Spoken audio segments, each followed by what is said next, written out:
Science is the great antidote to the poison of enthusiasm and superstition. Hi, I'm Juliette Selgren, and this is my podcast, The Great Antidote. Named for Adam Smith, brought to you by Liberty Fund. To learn more, visit www.AdamSmithWorks.org. Welcome back. If you skipped over last week's episode, you might want to reconsider. I have the pleasure of releasing a new audio performance of an original play by Duane Kelly, produced and directed by Michelle Blackmon. It's called Enquiry Concerning Hereafter, and it's about the friendship and ideas of Adam Smith and David Hume. Last week was Act 1, and here I present the second and final act. You could jump in now, but you'd miss a bit of the setup and a lot of the humor. Nobody wants that. Go back and listen to last week's episode. As I mentioned last time, the first live production of Kelly's play will be at the Panmure House at the 2023 Edinburgh Fringe Festival, which is August 4th through 28th. If you listen to the podcast and you're in Scotland or you're Scottish, I hope you go and let me know how you like it. For your listening pleasure, here is Act 2 of Duane Kelly's Enquiry Concerning Hereafter. Enjoy.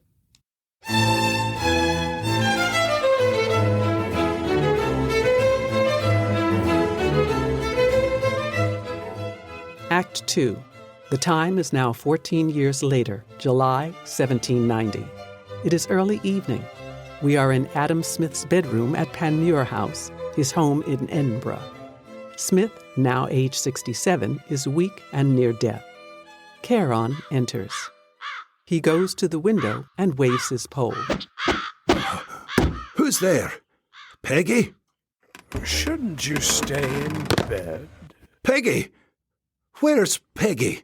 Have you harmed her? I know not this Peggy. If she be breathing, however, we are like to meet one day. Who let you in? Oh, do I need permission? Charon? That's what my mother called me. Oh, my good Lord. At last I have gone fully mad. Ah, you've gone nowhere near that crazy country. The sight of me can make old boats spring a leak, but you were built of sturdy stuff. When my dearest friend died, a delirium persuaded him you were come to fetch him. Oh, I do remember. You do? So now is my time. Oh, aren't you clever? My boat awaits you. Hold on. What if I prefer not to go? Prefer? Oh, how mortals like to inflate their agency. Here's what could happen. A raving monster leaps out of the water and enjoys you for dinner. And what becomes of me after I provide his meal? I cannot speak to that, but the return voyage would go easier with you in a creature's belly instead of my boat. How could anyone ever trust your verity? Oh, you'll trust soon enough when the shore goes small behind us. Right. Tell me more about yourself. There are but few of us who work the river. War and pestilence such as the plague that almost destroyed London in your last century can outrun our capacity and make delays. Being senior boatman, I am expected to fetch souls of wide repute, including those of a certain skeptical persuasion. Would that category include me? You and Mr. Hume have made Scotland famous for doubting troublemakers. But lately, or so I gather, France surpasses you in that regard. Whatever doubts I may hold, I have kept a private matter. Your long and public friendship with Mr. Hume would throw doubt on that claim. What deserves the most extreme doubt is your appearance in this room. Where is the alleged boat? Not far.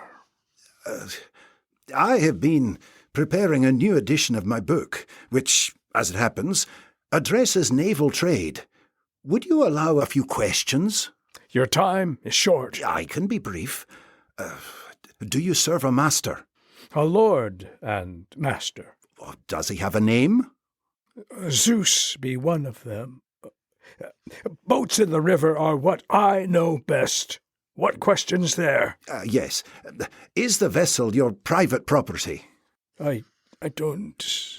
Do you own your boat, or receive free use of it, or pay a rent? What I may say is my ferry is ancient, and esteemed for its history of grand passengers. Anyone who dares use it without permission, why, this pole would whack them something fierce. Oh, a substantial weapon. The few who work the river, do you form a guild? I don't know guild. Yeah, I see. Passengers pay a fee, I believe. I trust your obol is at the ready. If you prove real, I assure you a coin will be supplied. Do boatmen compete on price? Each pilot judges whether the obol be sufficient, and if not, the cheap soul is left to rot in his carcass a while longer. So the obol procures faster service. Is your trade a monopoly? Monopoly? Do you and your colleagues have competitors? What are you? Philosopher or merchant? Are there others who could convey me to the next world? Do I have a choice? I told you, you have no choice. Passengers are assigned to us. Are you obliged to pay a tariff or customs duty on your cargo? I've never heard of such. What of smugglers? Do they harass you? On the river Styx? You can't be serious. I am acquainted with the villains. Do you keep fully occupied? My dear sir, please understand. There be no end to dying. Nor to your questions either. That cloak is curious. Do you earn enough to be tolerably clothed and fed and lodged? Cannot complain. Good. A society that wants for those necessities may need some repair. Were conditions otherwise, there is a book I could recommend. I know some who can read. Thank you for sharing your naval knowledge, though meaning no offence. You speak with tenuous authority. I knows what I know. One last question. On the far shore, does a dog with 3 heads keep guard? Cerberus may growl and show his sharp teeth, but just stick close to me. His job is to stop souls from getting out, not coming in. I wish to be no bother to you, or your dog, or any other creature. My friend showed us the noble way to exit this world. How well do you pretend to know David? Better than most mortal souls. He likes to wander down to the river and ask questions. At the moment, I find myself in a most unusual circumstance. We both do. See, your friend, of late, he did a favor for the gods. What kind of favor? Oh, you would have to ask him. Too bad he's not here. His absence still grieves me deeply. Oh, is that a fact? You may join us. My dear Smith, what a delight. This is entirely too much for one dying man. My senses have played me double false. First him, then I am descended beyond delirium. Though that inference has merit, let it be countered by your 67 years of practical experience. Precisely. I have every reason to disbelieve the creature I see before me is one David Hume. Oh, I admit to some alteration. And that creature, what species of logic can explain him? Did I not insist there are limits to man's reason? Is he the one from your dream when you left us? The same, though he proved more than a dream. Oh, some magician torments me with a trick. I beg your pardon. I actually have met a magician in Hades. And poor Peggy. You'd give her such a fright that she would leap into his boat. Peggy? Oh, don't worry yourself. She can't see or hear him. He came with me, and you're the one dying today. Yes, David, your lovely Peggy Irvine. She's now up in years with a weak heart. After you left, I offered her employment, helping care for Mother and overseeing my household. She was a godsend. Good, good, and triple good. That pleases me no end. Why, you two be pleasing yourselves no end. I'll take a look around. I've never seen so many books under one roof. Be back before too long. He's a creature of shrewd parts, but honest. Knows more than he lets on, much more. Superb with the boat. Good of him to give us a little time. I cannot emphasize enough how confused is my confusion. I understand. Oh, what does this mean? I can't. Did not a dear friend once tell the world, a reasonable man does not believe in miracles? That he did, once upon a time. It is now my turn to exceed him in skepticism. If your presence here has any substance, despite your lifelong doubt of deities and hereafter, then I must ask bluntly, do such things truly exist? It would not be the first time I was in error. Then would I greet that testament with joy. The very suspicion of a fatherless world has always been the most melancholy of reflections. Have you really met gods, as the boatman says? They were carrying on a fierce commotion about, you would never guess, causation. I speak true. Factions had formed, everyone bickering, and Athena, being the goddess of philosophy, was losing patience. She happened to hear I was esteemed on that subject, and so sent a request. Would I mediate? Meanwhile, I had caught wind that you were suffering a disease likely to be fatal.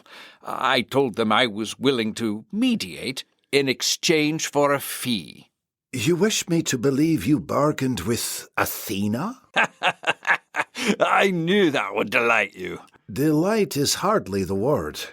What was your fee? Why, permission to accompany Charon back here.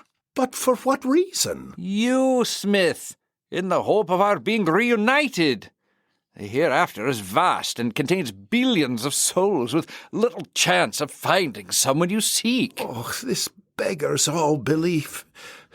If you are indeed David Hume, and as yet I remain fat with doubt, this world has sorely missed you. Would you have missed it? Oh, have I ever? And missed what most of all? The hours when we would truck, barter, and exchange ideas, followed closely by roasted hen. Oh, what I would not give to taste that one more time, while sharing a bottle of claret. I believe I should miss strawberries. It is shameful how I wish you to rejoin me across the river. What affliction has brought you to Charon's attention? Oh, a pain surrounding my stomach has plagued me for months and gets no better. When I insisted on candour, the doctor said I should take care that all my affairs are in order. That was candour enough. Did you have experience with this Clinker's laxative? Boiled prunes I found reliable. Nothing helps. The doctor does not pretend to know the specific ailment, but guesses obstruction by tumour. I dread the thought of one more useless enema. Now you know more than you cared to.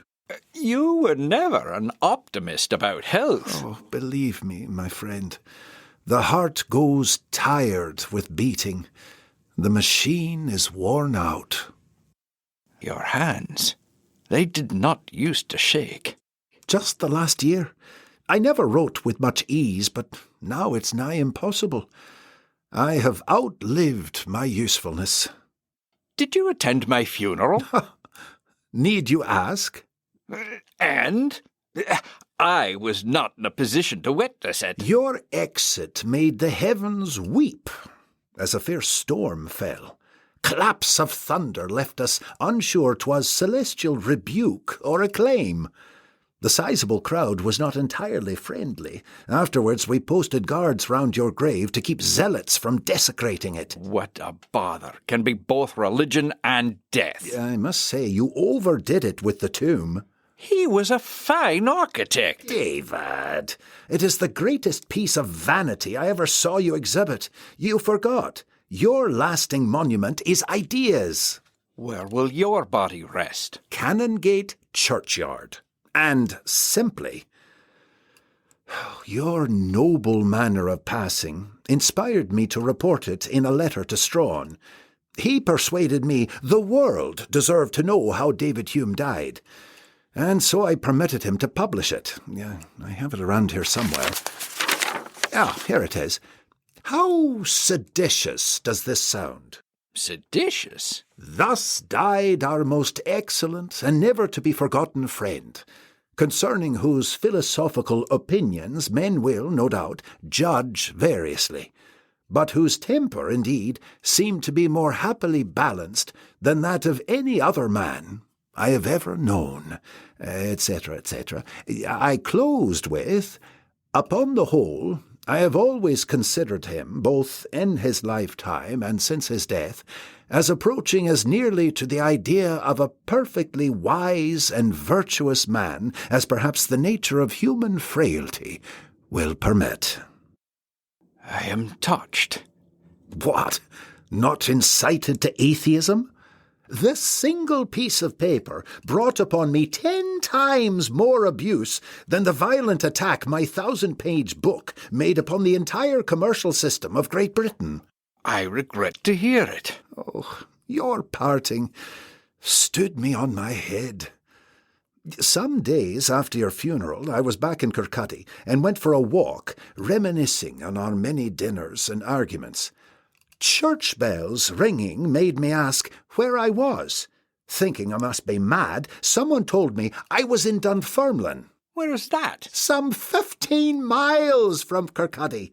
I had to be shown the way home. A goodly time has lapsed since my funeral. Am I still remembered? Remembered? My good friend, have you lost all sense? You are spoken of in the same breath as Socrates and Newton and Cicero. Whenever present-day Edinburgh is boasted as the Athens of the 18th century, you are the first reason why. Not only are you remembered, a great many still mourn your passing. They're a raucous crowd. Does my work still provoke controversy? Some, not the histories. Do you recall that unpleasant meeting with Boswell? Had he listened better to your lectures at Glasgow, he might have turned out sane. What I am about to report will not improve your opinion. You witnessed how your equanimity in the face of death stuffed him with a kind of terror.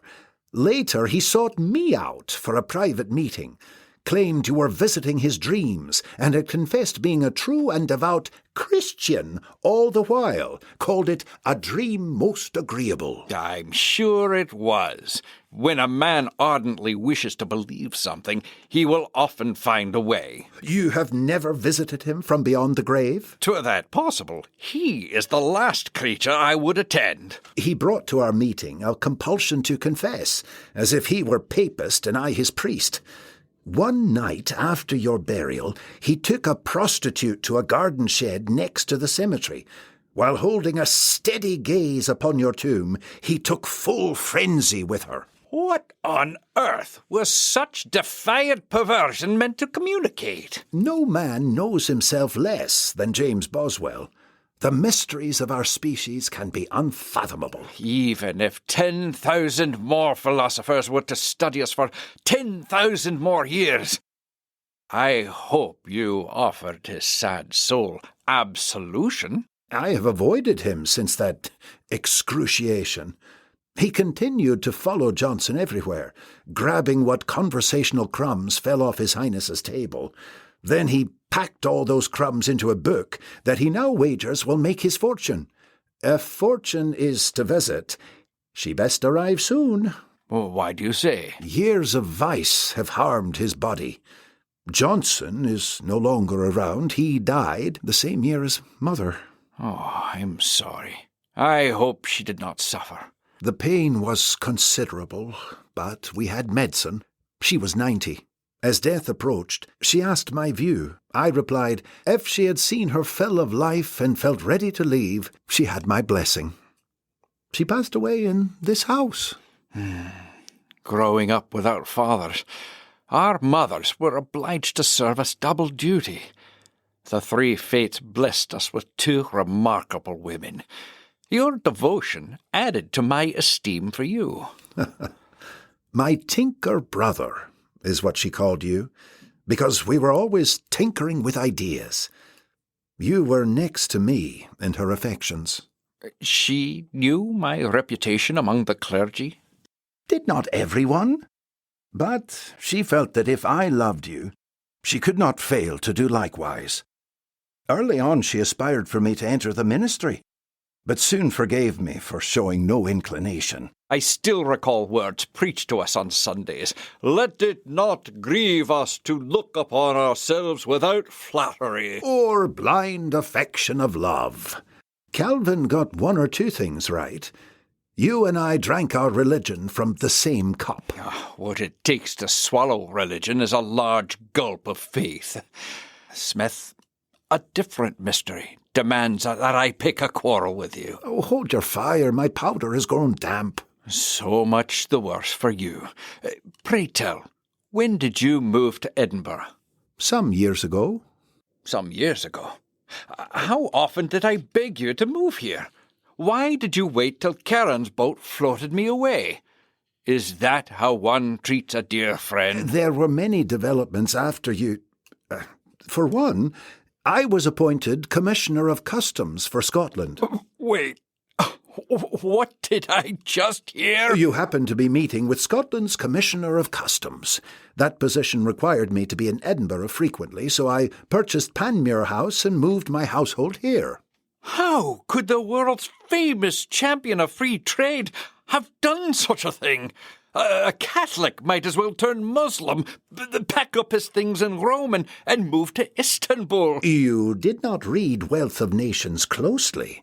I am opposed to customs duties as an instrument of monopoly, but I've no objection to reasonable duties applied fairly and being a source of government revenue. You wish me to believe it was more important for Adam Smith to chase smugglers than write his next book? The salary was substantial. You have a pension, and your books sell well. And I felt the need for a reprieve from philosophy. A sensibility you had some acquaintance with. But did I run out and start collecting taxes? David, please try to understand. My choice was not so different from yours. Oh, all right. Point made, but I remain aggrieved you waited until I was dead to move here. Just imagine how many more dinners and debates we could have shared. It would have been heaven. At least your move to Edinburgh made it easier for Ramsay to do your portrait. Where does the painting hang? You will not be pleased. Do not tell me 'tis in London. 'Tis nowhere. Didn't happen. How can that be? Alan was eager, and you promised me. I promised to try. We were both busy. He was often in London and Italy. Our schedules never could join. And then we lost him the same year we lost Mother and Johnson. Has your portrait been painted by anyone? There are one or two credible sketches. Here, look at this one. The artist knows how to push a pencil, but he... She does not begin to do you justice. I and the future are sorely disappointed, Smith. Posterity will want to know what philosophy looked like when it flourished in our day. You have denied them that pleasure. They may read my books.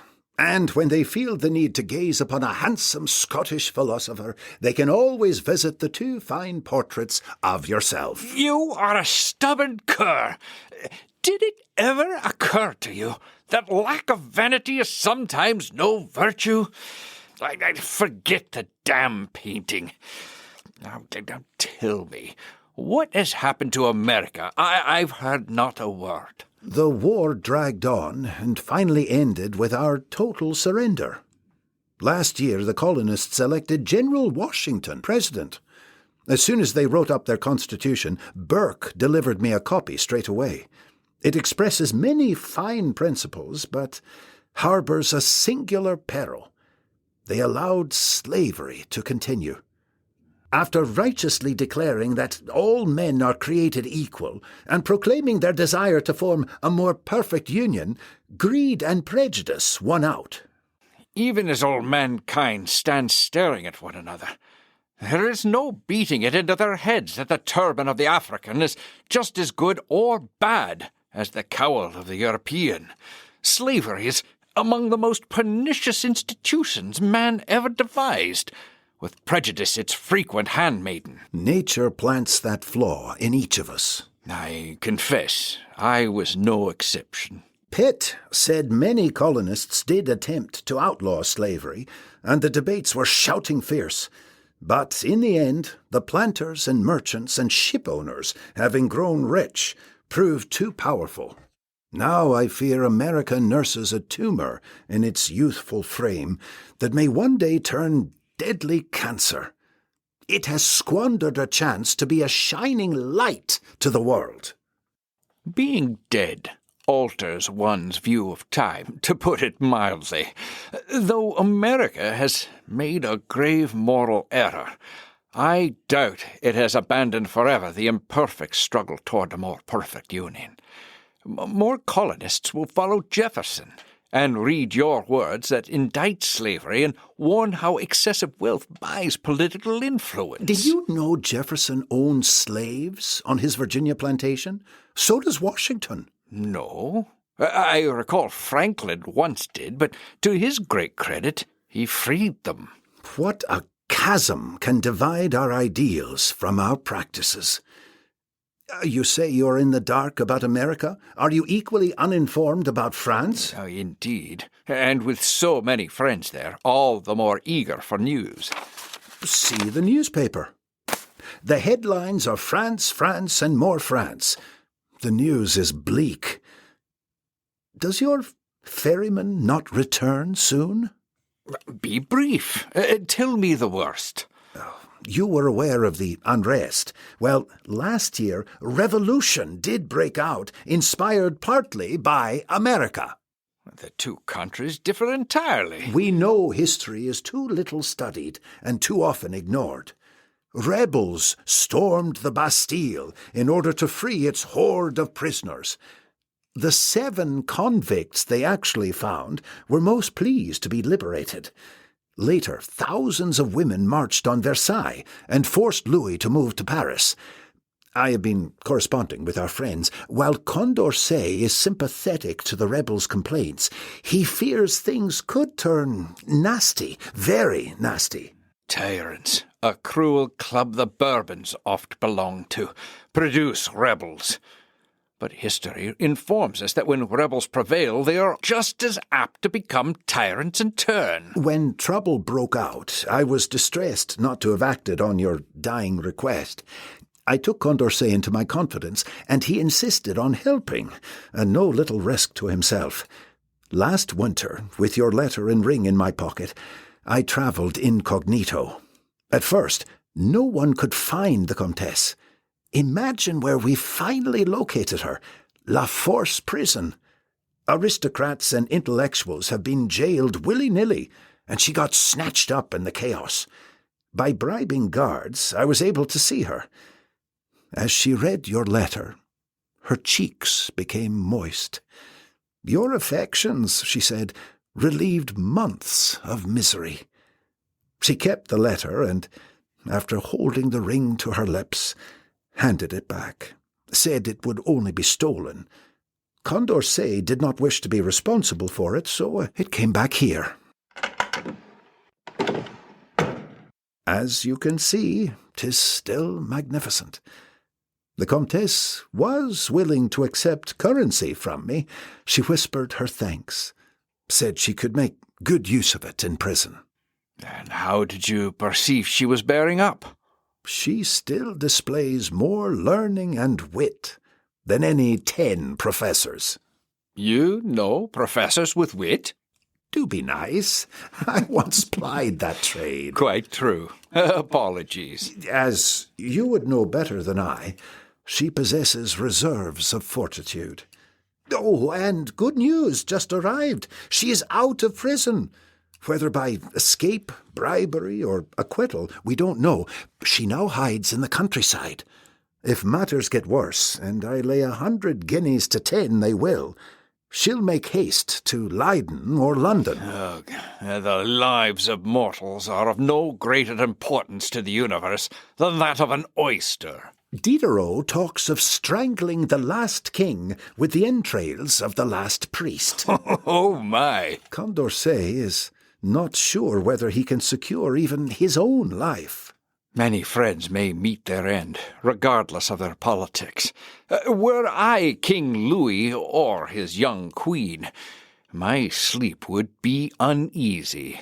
Because our books associate us with the American cause, some have yoked you and me to this crisis. As illogical as it is unjust. I have come to realize how little able we are to guard our future reputation. This pamphlet adds to my point. A professor in Vienna praises my invisible hand as unassailable proof for a laissez-faire system.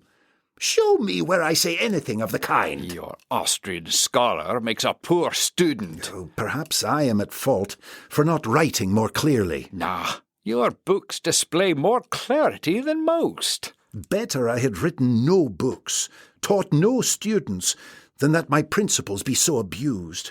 Laissez-faire would lead to monopolies, corruption, extreme concentration of wealth. Who would want to live in such a world, other than the few at the top? And even they would soon tire of the misery around them. My ardent desire has been to increase virtue, expand prosperity, have it shared by more citizens, and promote honest government. Hear, hear. Extremes of opulence corrupt moral sentiments. They dispose us to admire the rich and the great, and to despise persons of poor and mean condition. Thank you for the enlightened lecture, Professor Smith. What humanity requires on its menu is skepticism, humility, moderation, distrust of grand schemes. Do not forget self-command. And sympathy. With a bit of luck, at the end of that virtuous meal, our species just might find itself dwelling in a less imperfect world. No mean accomplishment would that be. Do you have any idea how much I've missed you? One reason I've enjoyed having Peggy here is she reminds me daily of you. The doctor advised you to put your affairs in order. Did you? No, it was a simple matter. There's little to bequeath. Oh, that cannot be. I have lived a simple life. There is no end of people in need. I silently helped many.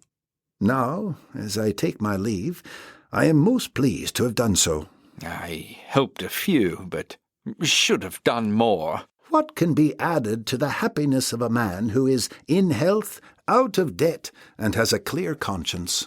My literary executor, which had been your duty till you so rudely left us, will have an easy job. I had urged you to complete your theories on taste and criticism and get them to the printer. I did produce hundreds of manuscript pages, but came up short with energy to form something coherent. That's right. You were too busy collecting taxes. Yesterday I directed that every page be burned, and that be done before my eyes. Oh, Smith, I fear you have made a grievous error. I did not wish my memory to be marred by an ill-formed manuscript. and the fire took off chills from a fever. There was gold in your scribbles, I'm certain of it. You have acted rashly and made the world poorer. I am afraid future biographers will also be annoyed. I burnt our correspondence. You should be flogged for arson. Even though the world will not be able to enjoy your Science of Man treatise, have you ever stopped to think how strange that in an epoch when Scotland has lost its lords, our own parliament, our independent government, when we were maligned for our accent and pronunciation, spoke, nay, continue to speak, a very corrupt dialect of English, is it not strange that in these circumstances a wide number of our authors are among the most distinguished in Europe? My dialogues concerning natural religion, did that orphan ever get hatched into the world? Oh, what is it? The stomach. You should be in bed. Nah, it won't be long now. I am accustomed to the discomfort. Oh, here it is. Take a look at your most impious book. Your nephew, with me advising from behind the curtain, handled the business ably. Strawn was tired of scandal, so he passed. But I found a printer here, happy to take it on. Oh, thank you, Smith. I know this would not have happened without you. The printer did a capable job. We were pleased. How is it received? Praise in some quarters, from others, rebukes for more blasphemy from the great infidel. A journal in Germany expressed regret that, I think I have this right, you had flung a stain on the otherwise beautiful canvas of your character. At least they thought my character tolerable at one time. Is it sacrilege to explore whether the existence of God could be established by natural law without recourse to revelation or superstition? Is this really an apt time? I forgot these words. What character do I have speaking here? That's right, Cleanthes. You ask me what caused the Creator. I know not. I care not. That concerns not me. I have found a deity, and here I stop my inquiry. Let those go farther who are wiser or more enterprising. I have not seen these words in 14 years, and though I commit the sin of conceit, I believe this book to be one of the finest things my pen ever spilled. You have oft been inclined, David, if that is who you are, to overlook how a large share of humanity takes comfort from a belief in God. I call heaven to witness that never did I claim God does not exist. I allowed that a belief in God and immortality, quite apart from the truth, can soften one's pillow at night. Where I did draw the line, as you full know, was at revelations and other superstitions. You mean such as your nautical friend Charon, to take just one example? Well, yes, things have become rather complicated, haven't they? Your presence produces infinite mischief to the mind. Every subject, like a chamber pot, has two handles. At least two. Across the river, have you had occasion to meet philosophers and argue questions? Sadly, not a one. But I did happen upon a playwright, a philosopher of sorts. Would I have heard of him? Of course. Aeschylus, one of the greatest. When I commended his 6 or 7 tragedies, he sank into grief. "Do you realize I wrote over 80 plays?" he cried. How is that for tragedy? Imagine how many works of philosophy and poetry and drama were lost to us from Athens' golden age. Did he offer an opinion on agency?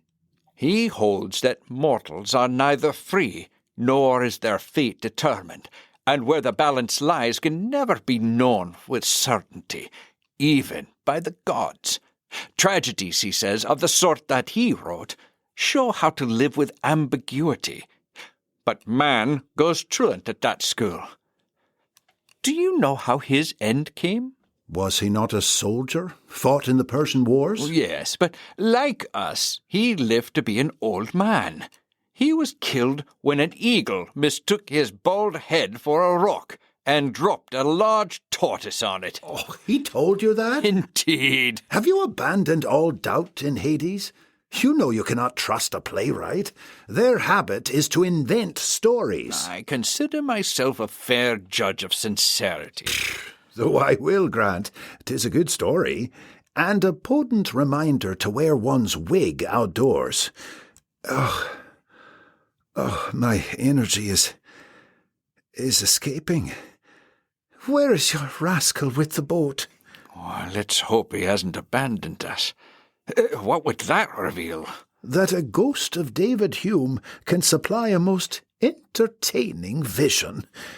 Oh, you can help me to bed now. Here, let's put this pillow behind you. Oh, thank you. Might mortal belief in gods be something like a magic trick? Self-administered? While we wait for the ferryman, let me amuse you. A magician in Hades taught me a few tricks. Would that have been before or after your Greek playwright? I have never been an enthusiast for magic tricks. I am strictly amateur, but please make an effort. It will distract the pain. If I fall asleep, feel free to wake me, if that be possible. This book, what is it? Talk about religion or some such fairy tales. What do you see when I hold it up? Come on, Smith. Show some life. Forgive me if confidence in my senses goes lacking today. But a magician needs an audience. All right, yes, I may allow 'tis a book. As I leaf through this book, would you agree it is intact and contains nothing but pages? And scandal? You do not cooperate. Yes, from my sceptical supine position, yes, I would agree. Now let me read. Once upon a time, there was a prince and princess who became separated by a storm so violent on an ocean so vast that they were lost to one another. This cast a heavy, sad spell everywhere, and most especially upon the prince. Then, one day, he discovered a book. When he opened it, he found, ta-da! The ring his princess had worn. Looks rather familiar, does it not? Perhaps it's French. Children might call that a miracle. That is how a magician counts success. This ring lightened the prince's heart, though fate never brought the lovers back together. For all the rest of his days, the prince kept the ring close, clasped it to his heart nightly, and never forgot his beloved. Charon enters unseen by Smith and Hume. He keeps his distance and observes. One last story. Your prince and princess, they put me in mind of a ball. Yes? I don't know that you ever attended one, did you? In Paris, and once or twice in London. My dancing drew more fright than praise from the ladies. I never did. Now I cannot help but wonder, did I cheat myself? I don't imagine. May I continue with the story? Please. It is many decades later. Our prince is now a stooped old fellow. His dearest friend is helping him pack for a long journey. There have been tears because this may be their final hour together. When the friend asks where is the money for the trip, the prince, who it must be admitted possessed an absent side, grew alarmed. His purse is nowhere to be found. How will he pay for boat passage?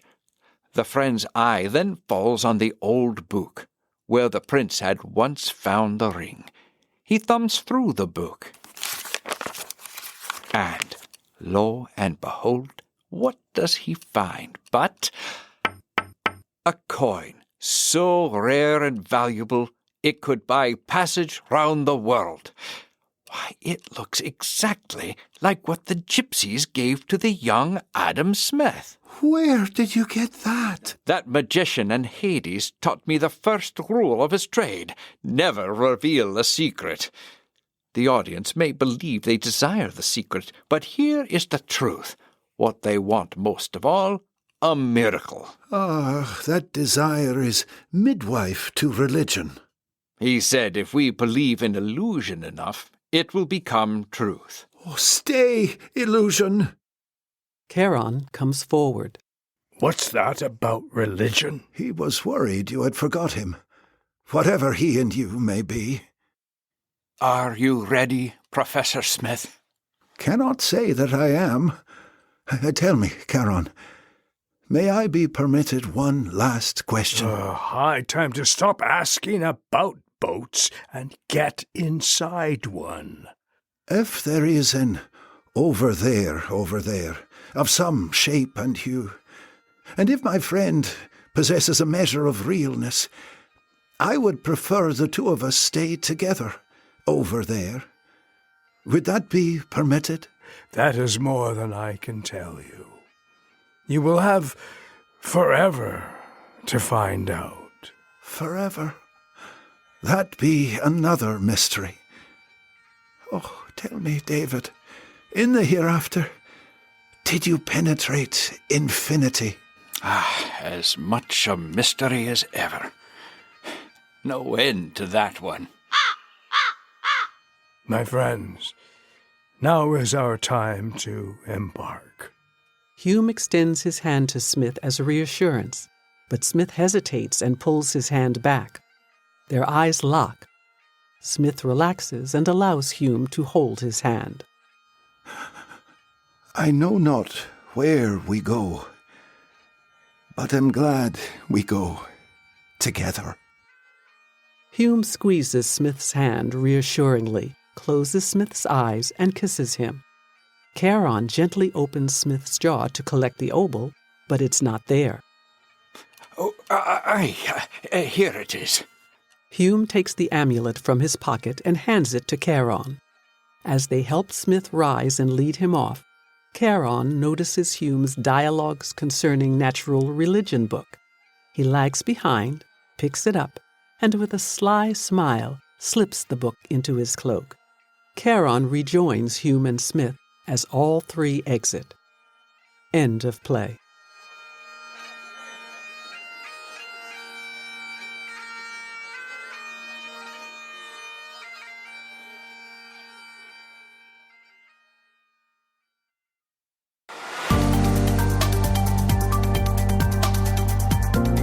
Once again, I'd like to thank my guest for their time and insight, and I'd like to thank you for listening to the Great Antidote podcast.